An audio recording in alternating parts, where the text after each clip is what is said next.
Merci. Merci, monsieur le ministre. Nous passons au groupe Les Républicains. Monsieur Jean-Frédéric Poisson, vous avez la parole. Merci. Bonjour, Madame la Présidente. Monsieur le ministre, chers collègues.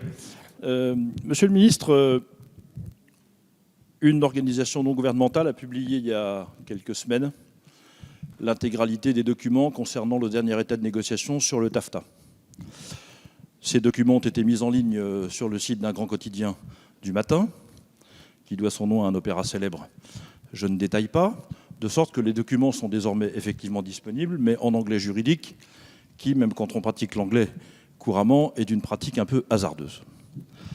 Par ailleurs, je partage l'ensemble des inquiétudes qui ont été formulées par mes collègues jusqu'ici, et je pense que ces inquiétudes sont celles des Français. Elles portent bien sûr sur les appellations d'origine contrôlée, sur les services, sur les investissements, sur les services financiers, sur les services publics, sur tout un tas de choses qui font notre vie au quotidien. Et j'ajoute également l'impact possible d'un certain nombre de dispositions actuelles du traité dans la formulation des documents sur notre santé. Tout cela, j'entends, monsieur le ministre, la volonté du gouvernement de faire respecter les droits et les intérêts du peuple français, c'est la moindre des choses, mais tout cela ne serait pas difficultueux si jamais il n'y avait pas cette procédure d'arbitrage qui supervise en quelque sorte et qui est la clé de voûte du traité. Cette procédure qui rendrait possible le fait que toute décision réglementaire considérée comme contestable par une entreprise américaine puisse être cassée dans le ressort judiciaire d'un tribunal situé à l'étranger et qui probablement aurait moins d'attention que vous aux intérêts du peuple français. De sorte que j'ai deux questions. La première pour rejoindre celle de notre collègue à l'instant.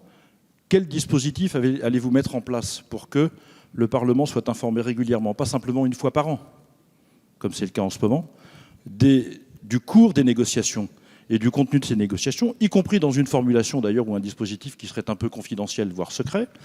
Et deuxièmement, avez-vous l'intention, oui ou non, de faire retirer du TAFTA cette affaire de procédure d'arbitrage qui est ce qui pourrait remettre tout en cause, quelle que soit par ailleurs l'attention que vous auriez portée à tout le reste? Merci, monsieur le député. Monsieur le ministre, vous avez la parole. Merci, Madame la Présidente. Monsieur le député Jean-Frédéric Poisson, d'abord, vous avez fait allusion à des documents qui ont fuité.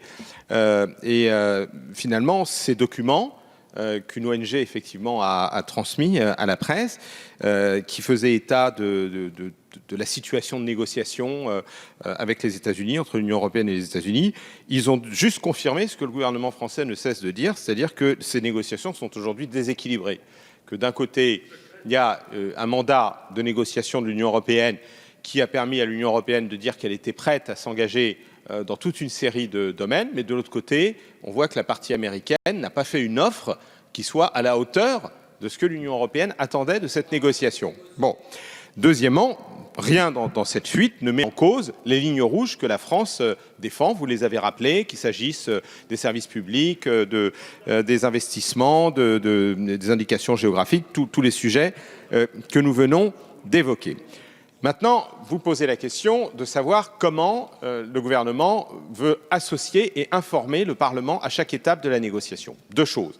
D'une part, nous avons demandé à ce que les documents de négociation puissent être consultés beaucoup plus facilement par les parlementaires. Vous savez qu'initialement, il y avait des salles de consultation. Et alors, pour les parlementaires européens, c'était à Bruxelles, mais il n'y avait que certains membres qui ont des responsabilités dans la Commission du commerce international qui pouvaient aller les consulter. Et pour ce qui était de la France, il fallait aller les consulter à l'ambassade des États-Unis. Bon, nous avons dit que ça n'était pas concevable, que ce n'était pas convenable. Et donc, nous avons obtenu que ce soit désormais dans des bâtiments du SGAE, c'est-à-dire qui dépendent du gouvernement français, que les parlementaires puissent consulter ces documents. Deuxièmement, Matthias Fekl a mis en place un comité auquel il associe les parlementaires, qu'il réunit régulièrement, auquel participent d'ailleurs beaucoup de vos collègues, beaucoup d'entre vous, ainsi que des représentants d'un certain nombre d'ONG, et devant lequel il rend compte régulièrement de l'état des négociations, des documents qui sont disponibles, des positions que défend la France, des positions que défendent les autres États membres de l'Union européenne, des difficultés que nous rencontrons dans cette négociation. Donc je veux vraiment vous en assurer, dans notre esprit, un accord de commerce entre l'Union européenne et les États-Unis ne peut se négocier que dans la transparence et ne pourra de toute façon voir le jour qu'avec le soutien du Parlement et en particulier de l'Assemblée nationale.